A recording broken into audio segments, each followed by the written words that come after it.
Chapter 2 of the Big Book, A Solution for All.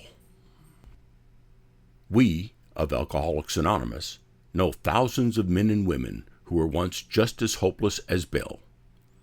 Nearly all have recovered. They have solved the drink problem. We are average Americans. All sections of this country and many of its occupations are represented, as well as many political, economic, social, and religious backgrounds. We are people who normally would not mix. But there exists among us a fellowship, a friendliness, and an understanding which is indescribably wonderful. We are like the passengers of a great liner the moment after rescue from a shipwreck, when camaraderie, joyousness, and democracy pervade the vessel from steerage to captain's table. Unlike the feelings of the ship's passengers, however, our joy in escape from disaster does not subside as we go our individual ways. The feeling of having shared in a common peril is one element in the powerful cement which binds us. But that in itself would never have held us together as we are now joined. The tremendous fact for every one of us is that we have discovered a common solution. We have a way out on which we can absolutely agree, and upon which we can join in harmonious action. This is the great news this book carries to those who suffer from alcoholism. An illness of this sort, and we have come to believe it an illness, involves those about us in a way no other human sickness can. If a person has cancer, all are sorry for them, and no one is angry or hurt. But not so with the alcoholic illness, for with it there goes annihilation of all things worthwhile in life. It engulfs all whose lives touch the sufferers. It brings misunderstanding, fierce resentment, financial insecurity, disgusted friends and employers, warped lives of blameless children, sad spouses, partners, and parents. Anyone can increase the list. We hope this volume will inform and comfort those who are or who may be affected. There are many. Highly competent psychiatrists who have dealt with us have found it sometimes impossible to persuade an alcoholic to discuss their situation without reserve. Strangely enough, spouses, parents, and intimate friends usually find us even more unapproachable than do the psychiatrist and the doctor. But the ex-problem drinker who has found this solution, who is properly armed with facts about themselves, can generally win the entire confidence of another alcoholic in a few hours. Until such an understanding is reached, little or nothing can be accomplished. That the person who is making the approach has had the same difficulty, that they obviously know what they're talking about, that their whole deportment shouts at the new prospect that they are a person with a real answer, that they have no attitude of holier than thou, nothing whatever except the sincere desire to be helpful, that there are no fees to pay, no axes to grind, no people to please, no lectures to be endured. These are the conditions we have found most effective. After such an approach, many take up their beds and walk again. None of us makes a sole vocation of this work, nor do we think its effectiveness would be increased if we did. We feel that elimination of our drinking is but a beginning. A much more important demonstration of our principles lies before us in our respective homes, occupations, and affairs. All of us spend much of our spare time in the sort of effort which we are going to describe. A few are fortunate enough to be so situated that they can give nearly all their time to the work.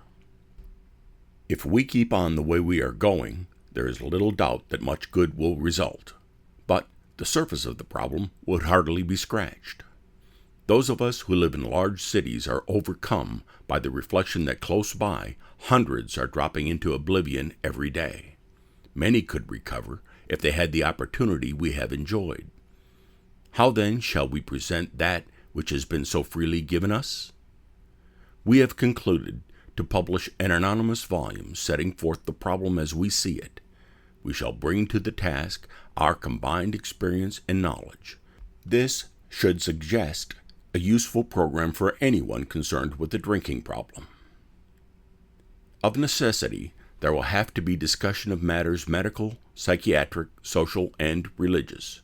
We are aware that these matters are, from their very nature, controversial. Nothing would please us so much as to write a book which would contain no basis for contention or argument. We shall do our utmost to achieve that ideal. Most of us sense that real tolerance of other people's shortcomings and viewpoints, and a respect for their opinions, are attitudes which make us more useful to others. Our very lives as ex-problem drinkers depend upon our constant thought of others and how we may help meet their needs. Commentary. The previous paragraph is unchanged from the original text. I have read and reread this paragraph many times. It speaks very well about how AA should be. Unfortunately, these are hollow words. If the authors really meant what they are saying in this paragraph, the book, Alcoholics Anonymous, would be very different, and there would be no need for my book. If everyone applied this paragraph in their daily life, there would be no need for separate agnostic atheist meetings. There would be no contentious words between believers and non-believers. There would be unquestioning acceptance for every person, regardless of beliefs, race, sexual orientation, etc. Because of our fears, these issues remain controversial, but they don't need to be. Respect, acknowledgement, and acceptance of all people as they are is a very loving, kind, and spiritual way of being. Approval of all others is probably too much to ask, but it certainly is a lofty goal that we should aspire to. Unfortunately, in this regard, AA and secular people alike fall short. Familiarity is pleasant. Differences can be uncomfortable. That distressing feeling is fear. We're afraid of not knowing the other person. We're afraid they don't know us. At the least, it can be awkward. The easiest way for me to overcome this fear of the unknown is to be curious. You don't know why someone believes as they do? Ask them. You don't know about gay people? Ask them. You don't know about other cultures? Ask. But then, be prepared to listen. I mean, really listen. Get to know others. Learn new ideas and cultures. Experience something distinctive. Don't imprison yourself with only familiar things. I have found other peoples and their cultures to be very interesting. The truth is, because of globalization, every part of this world is becoming more diverse. Different cultures are being exposed to each other and even blending. Embracing is the far superior option. Trying to push back against this ever-increasing and inevitable reality will only lead to frustration and failure. I try to understand that there are no others. You may already have asked yourself why it is that all of us became so very ill from drinking. Doubtless, you are curious to discover how and why, in the face of expert opinion to the contrary, we have recovered from a hopeless condition of mind and body. If you are an alcoholic who wants to get over it, you may already be asking, what do I have to do? It is the purpose of this book to answer such questions specifically. We shall tell you what we have done. Before going into a detailed discussion, it may be well to summarize some points as we see them. How many times people have said to us, I can take it or leave it alone. Why can't they? Why don't you drink like a lady or quit? That fellow can't handle his liquor. Why don't you try beer and wine? Lay off the hard stuff. Their willpower must be weak. They could stop if they wanted to. She's such a wonderful woman, I should think he'd stop for her sake. The doctor told her that if she ever drank again, it would kill her. But there she is, all lit up again. Now these are commonplace observations on drinkers which we hear all the time. Back of them, is a world of ignorance and misunderstanding. We see that these expressions refer to people whose reactions are very different from ours. Moderate drinkers have little trouble in giving up liquor entirely, if they have a good reason for it. They can take it or leave it alone. Then we have a certain type of hard drinker. They may have the habit badly enough to gradually impair themselves physically and mentally. It may cause them to die a few years before their time. If a sufficiently strong reason, ill health, falling in love, change of environment, or the warning of a doctor becomes operative, this person can also stop or moderate, although they may find it difficult and troublesome, and may even need medical attention. But what about the real alcoholic? They may start off as a moderate drinker. They may or may not have become a continuous hard drinker, but at some stage of their drinking career, they begin to lose all control of their liquor consumption once they start to drink. Here is the person who has been puzzling you, especially their lack of control. They do absurd, incredible, tragic things while drinking. They are a real Dr. Jekyll and Mr. Hyde. They are seldom mildly intoxicated. They are always more or less insanely drunk. Their disposition while drinking resembles their normal nature but little. They may be one of the finest people in the world, yet let them drink for a day, and they frequently become disgustingly and even dangerously antisocial. They have a positive genius for getting tight at exactly the wrong moment, particularly when some important decision must be made or engagement kept. They are often perfectly sensible and well-balanced concerning everything except liquor, but in that respect they are incredibly dishonest and selfish. They often possess special abilities, skills, and aptitudes, and have a promising career ahead of themselves. They use their gifts to build up a bright outlook for their family and themselves, and then pulls the structure down on their head by a senseless series of sprees. They are the person who goes to bed so intoxicated they ought to sleep the clock around. Yet, early next morning, they search madly for the bottle they misplaced the night before. If they can afford it, they may have liquor concealed all over the house to be certain no one gets their entire supply away to throw it down the wastepipe. As matters grow worse, they begin to use a combination of high-powered sedative and liquor to quiet their nerves so they can go to work.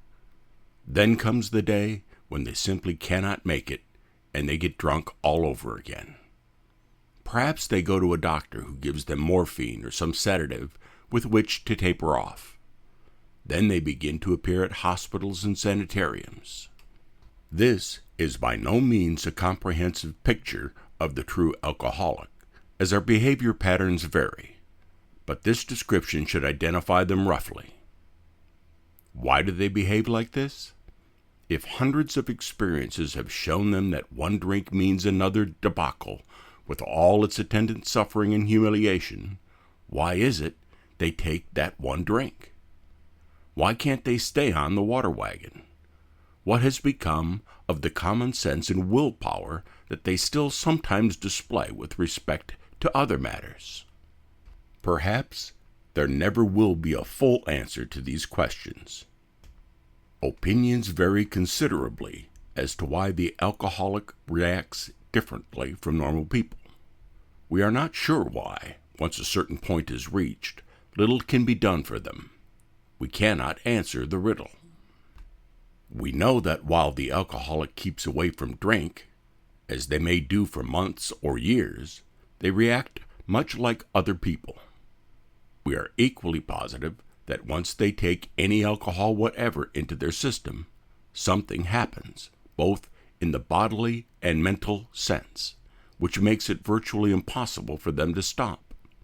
The experience of any alcoholic will abundantly confirm this. These observations would be academic and pointless if our friend never took the first drink, thereby setting the terrible cycle in motion. Therefore, the main problem of the alcoholic centers in their mind rather than in their body. If you ask them why they started on that last bender, the chances are they will offer you any one of 100 alibis. Sometimes these excuses have a certain plausibility, but none of them really makes sense in the light of the havoc an alcoholic's drinking bout creates.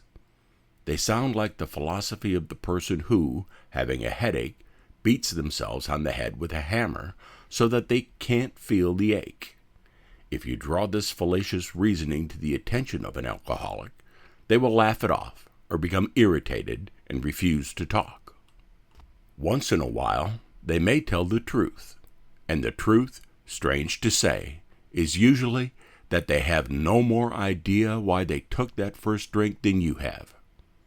Some drinkers have excuses with which they are satisfied part of the time, but in their hearts, they really do not know why they do it.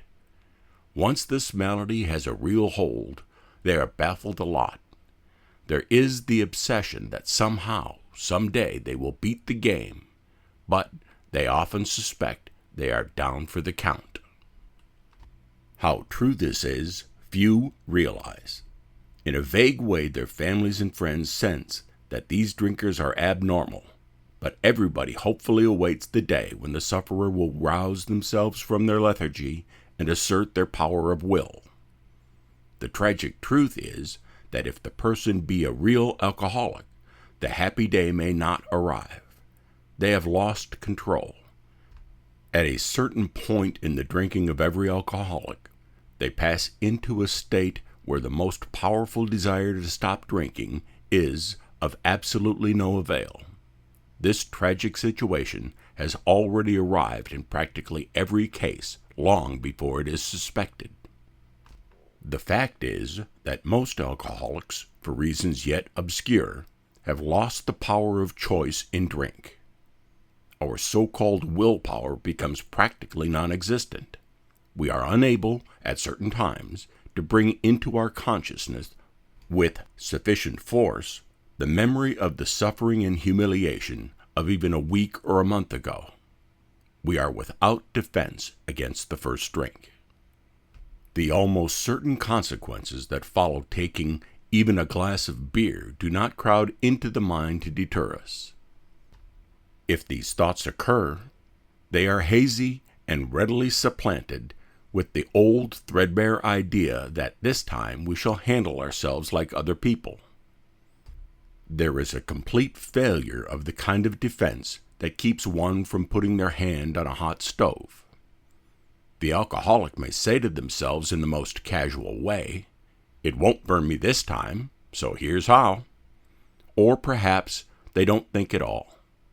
How often have some of us begun to drink in this nonchalant way, and after the third or fourth, pounded on the bar and said to ourselves, "For God's sake, how did I ever get started again?" Only to have that thought supplanted by, "Well, I'll stop with the sixth drink," or "What's the use anyhow?"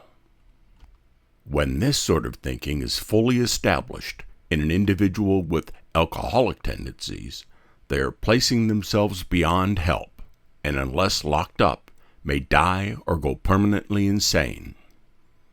These stark and ugly facts have been confirmed by legions of alcoholics throughout history. But for the grace of our fellowship, there would have been thousands more convincing demonstrations. So many want to stop, but cannot. There is a solution. Almost none of us like the self-searching, the leveling of our pride, the confession of shortcomings, which the process requires for its successful consummation. But we saw that it really worked in others, and we had come to believe in the hopelessness and futility of life as we had been living it. When, therefore, we were approached by those in whom the problem had been solved, there was nothing left for us but to pick up the simple kit of AA's tools laid at our feet. We have found much happiness, and we have entered into a new state of existence of which we had not even dreamed. The great fact is just this, and nothing less, that we have had deep and effective spiritual experiences or life-changing ideas which have revolutionized our whole attitude toward life, toward people, and toward the universe. The central fact of our lives today is the absolute certainty that our new thinking has entered into our hearts and lives in a way which is indeed incredible.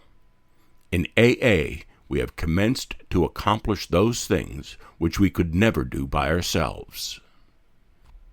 If you are as seriously alcoholic as we were, we believe there is no middle-of-the-road solution.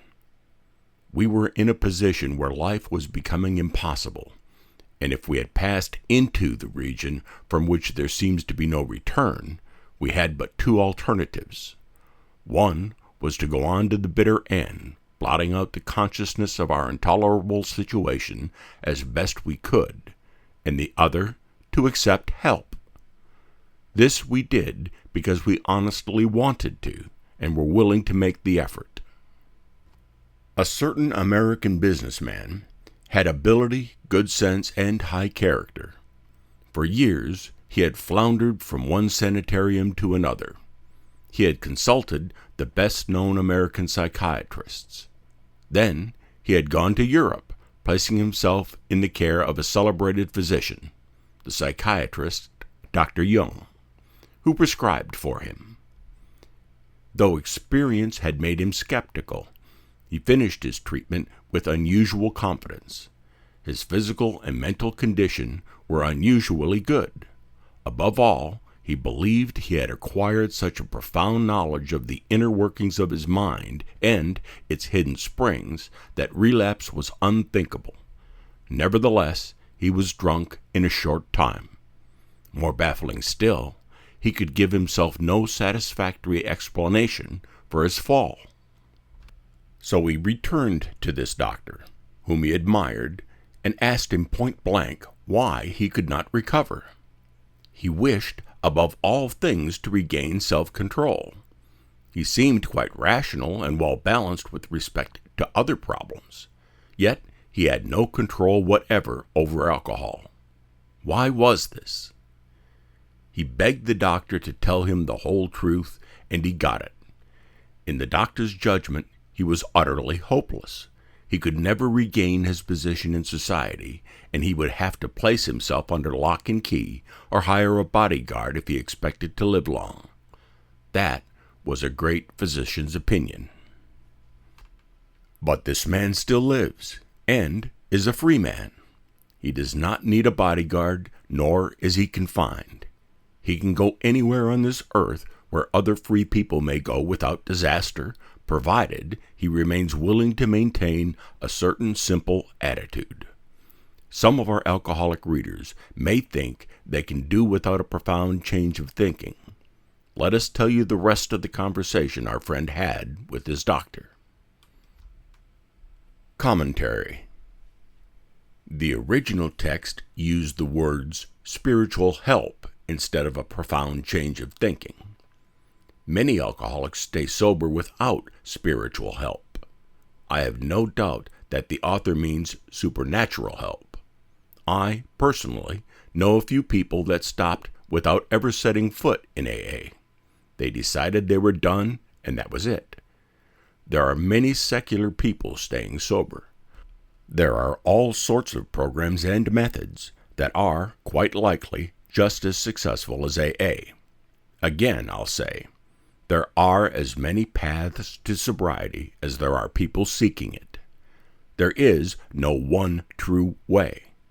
A spiritual experience worked for me, and it may work for you, but it is not a prerequisite for sobriety. I will say this, though.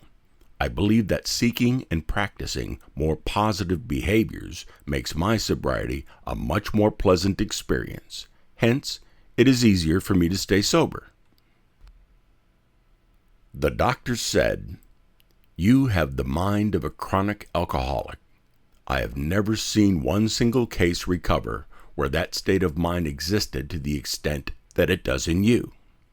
Our friend felt as though the gates of hell had closed on him with a clang. He said to the doctor, "Is there no exception?" "Yes," replied the doctor, "there is. exceptions to cases such as yours have been occurring since early times. Here and there, once in a while, alcoholics have had what are called vital spiritual experiences. To me, these occurrences are phenomena. They appear to be in the nature of huge emotional displacements and rearrangements. Ideas, emotions, and attitudes, which were once the guiding forces of the lives of these people, are suddenly cast to one side, and a completely new set of conceptions and motives begin to dominate them. In fact, I've been trying to produce some such emotional rearrangement within you. With many individuals, the methods which I employed are successful, but I have never been successful with an alcoholic of your description. Commentary. Here you will find a good explanation of a spiritual experience. For many believers, it is a supernatural phenomena. For me, and perhaps you, it is a natural phenomena. It's when that cartoonish light bulb above your head appears. It's when you slap your forehead and think, wow, that's it. You get giddy with the realization that, finally, you get it. Sometimes it's not so dramatic. Maybe it's just when you think, oh, okay. What your experience happens to be is irrelevant. Of course, if you would like angels to appear, trumpets blaring, and a ray of light to shine on you, I say, go for it. Life is too short to settle. Upon hearing this, our friend was somewhat relieved, for he reflected that, after all, he was a good church member. This hope, however, was destroyed by the doctors telling him that while his religious convictions were very good, in his case, they did not spell the necessary vital spiritual experience. Here was the terrible dilemma in which our friend found himself when he had the extraordinary experience, which, as we have already told you, made him a free man. We, in our turn, sought the same escape with all the desperation of a drowning person. What seemed at first a flimsy reed has proved to be the loving and powerful effects of goodness. A new life has been given us, or, if you prefer, a design for living that really works. The distinguished American psychologist William James, in his book Varieties of Religious Experience, indicates a multitude of ways in which people have discovered God. Many of our members seek a new relationship with God, but we have no desire to convince anyone that there is a requirement to have faith in God's. If what we have learned and felt and seen means anything at all, it means that all of us, whatever our race, beliefs, or color, are capable of staying sober upon simple and understandable terms as soon as we are willing and honest enough to try. Those having religious affiliations or secular people will find here nothing disturbing to their beliefs. There is no friction among us over such matters. We think it no concern of ours what religious beliefs or lack thereof our members identify themselves with as individuals. This should be an entirely personal affair, which each one decides for themselves in the light of past associations or their present choice. Not all of us join religious bodies, but some of us favor such memberships. In the following chapter, there appears an explanation of alcoholism, as we understand it, then a chapter addressed to the agnostic. Many who are in this class are among our members. We find such convictions no obstacle to a profound change of thinking or spiritual experience. Further on, clear-cut directions are given showing how we recovered. These are followed by 42 personal experiences. Each individual, in the personal stories, describes in their own language and from their own point of view the way they established their relationship with a power greater than themselves. These give us a fair cross-section of our membership and a clear-cut idea of what has actually happened in their lives. Commentary. The personal stories are not a fair cross-section of the membership. The powers that be need to conduct a much better, open-minded, blinders-off examination of AA's membership. Hint: it has grown beyond its previous vast majority of white male Christians, which was the case when the Big Book was written. Yes, they now have stories from other races, women, and a Jew. The omission of non-believers is glaring and blatant. AA claims to not be religious, but they believe that goodness can only be experienced through religion. We hope no one will consider these self-revealing accounts in bad taste. Our hope is that many alcoholic men and women desperately in need will see these pages, and we believe that it is only by fully disclosing ourselves and our problems that they will be persuaded to say, "Yes, I am one of them too. I must have this thing." Thank you for listening to the audio version of this chapter of A Secular Sobriety, narrated by Len R. I hope you enjoyed it. A printed copy of the complete book, A Secular Sobriety, by Dale K., can be purchased at createspace.com and on Amazon in the United States and Europe. You may also purchase the ebook for Kindle at Amazon.